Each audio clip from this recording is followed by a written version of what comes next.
নমস্কার বন্ধুরা, মা রান্নাঘরে তোমাদের সবাইকে স্বাগত। আজকে মা রান্নাঘরে হবে পটল পনির, পটল পুরের পনির। কড়াই বসিয়ে দিয়েছি, তেল দিয়ে দিলাম, তেলটা গরম হোক। দেখো আমি পটলগুলোর থেকে সমস্ত বিচিগুলো বের করে নিয়েছি, পটলগুলো এইভাবে কেটে নিয়েছি। তেল গরম হয়ে গেছে, এবার একটা একটা করে পটলগুলো ছেড়ে দেবো।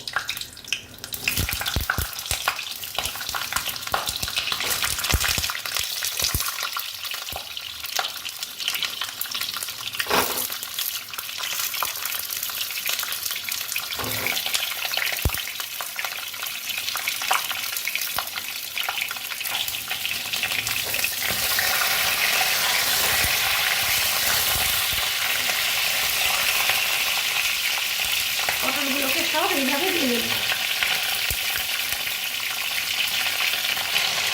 দেখো পটলগুলো কিন্তু আমার ভাজা ভাজা হয়ে গেছে, আমি এগুলো আস্তে আস্তে তুলে নেব। পটলগুলো আমার ভাজা ভাজা হয়ে গেছে। এখন এই পটলের ভেতরে যে পনিরের পুরটা দেব, সেই পুরটা আমি তৈরি করে নেব। চলো দেখা যাক কিভাবে পুরটা তৈরি করি। দেখো প্যান বসিয়ে দিয়েছি একটা, আমি দিয়ে দিলাম এখানে অল্প পরিমাণে তেল। চাকুটা গরম হয়ে গেছে, তেল দিলাম।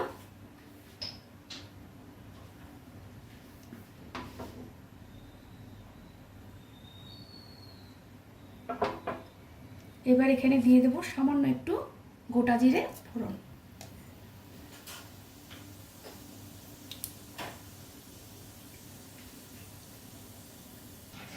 আমি দুটো আলু সেদ্ধ করে নিয়েছি, এই সেদ্ধ আলু এর মধ্যে গ্রেট করে দিয়ে দেব।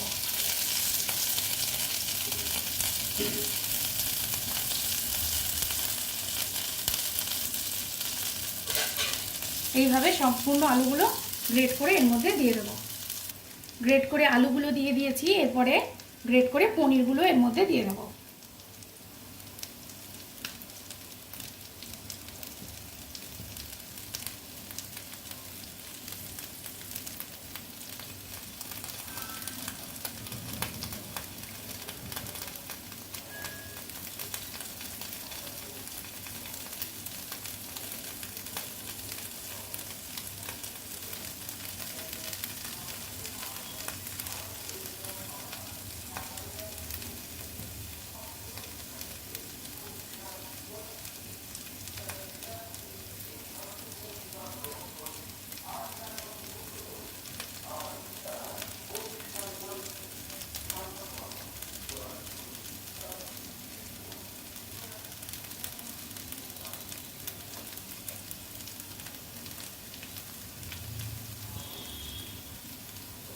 এর মধ্যে দিয়ে দেবো স্বাদ মতো নুন,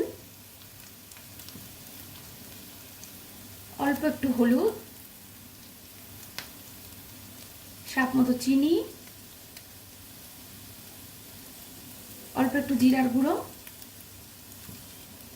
অল্প একটু গরম মশলার গুঁড়ো। এবার এগুলোকে ভালোভাবে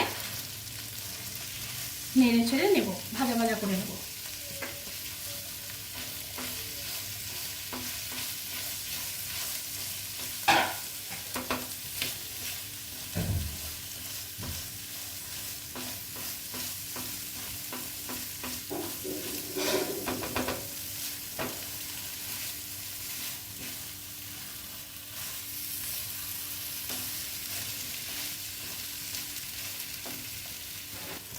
10 মিনিট মতো এটা ভাজা ভাজা করে নিলাম। এবার এটা একটা পাত্রে ঢেলে নিয়ে ঠান্ডা করতে দেব। দেখো আমি একটা পাত্রে ঢেলে নিয়েছি, এটা ঠান্ডা হলে পটলের ভেতরে এটা আস্তে আস্তে ঢুকিয়ে দিতে হবে। দেখো বন্ধুরা, আমি এইভাবে পটলের পুরগুলো ঠেসে ঠেসে পটলের মধ্যে ভরে দিয়েছি। এরপরে চলো মশলাটা তৈরি করা যাক। আমি এর মধ্যে মশলা দেব জিরা বাটা, আদা বাটা, লঙ্কা বাটা। হ্যাঁ, কড়াই বসিয়ে দিয়েছি, কড়াইয়ের তেলটা গরম হয়ে গেছে। আমি এর মধ্যে দিয়ে দেবো অল্প একটু সাদা জিরা ফোড়ন। দুটো টমেটো কেটে রেখেছি, দিয়ে দিলাম এর মধ্যে।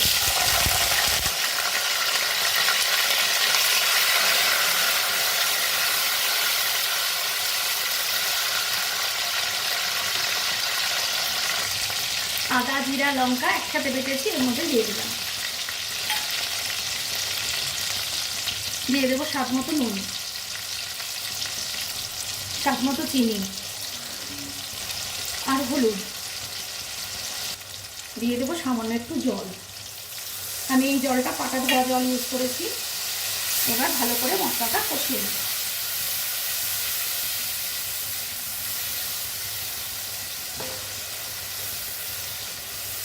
রান্নাটি সম্পূর্ণ নিরামিষের দিন, ঘরোয়া অনুষ্ঠান, ঠাকুরের ভোগ সব কিছুতেই কিন্তু তোমরা এই রান্নাটা করতে পারো।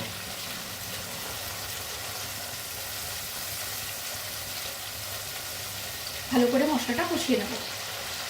মশলাটা আমার কষানো হয়ে গেছে, দা দিয়ে তেল ছেড়ে দিয়েছি। এবার দিয়ে দেবো পাটায় যে মশলাটা করেছি তার বেটে রাখা জল।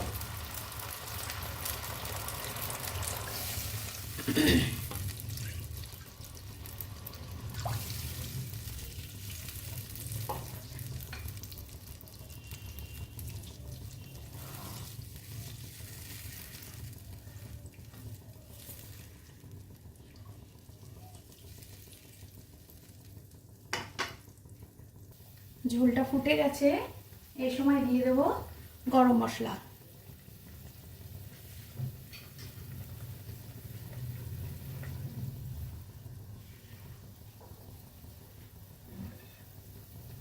এখন আমি ঝোলের মধ্যে এই পটলের পুর ভরা পটলগুলো সব দিয়ে দেবো।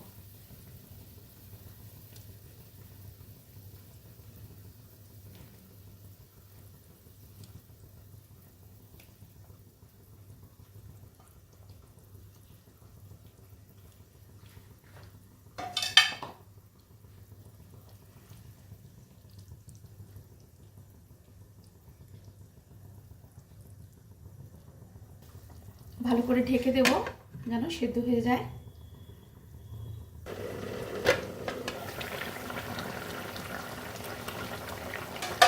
দেখো তৈরি হয়ে গেল আমার পনির পুর পটল। দেখো,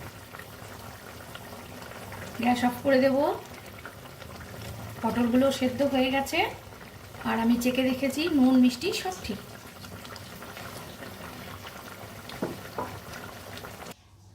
দেখো আমি একটা প্লেটে বেড়ে নিয়েছি। আমি ওপর থেকে একটু পনির সুন্দর করে দেখতে ভালো লাগবে তার জন্য ছড়িয়ে দিলাম। তৈরি হয়ে গেল আমার পনির পুর পটল। এই গরমের দিনে পটলই শুধু বাজারে ওঠে বেশি করে। বাড়িতে যদি এইভাবে নিরামিষের দিন বানিয়ে নেওয়া যায় তাহলে কিন্তু মন্দ লাগে না। তাহলে কেমন লাগলো আজকে আমার এই রেসিপিটা কমেন্ট করে জানিও। তোমরা ভালো থেকো, সুস্থ থেকো আর আমার পাশে থেকো। টাটা।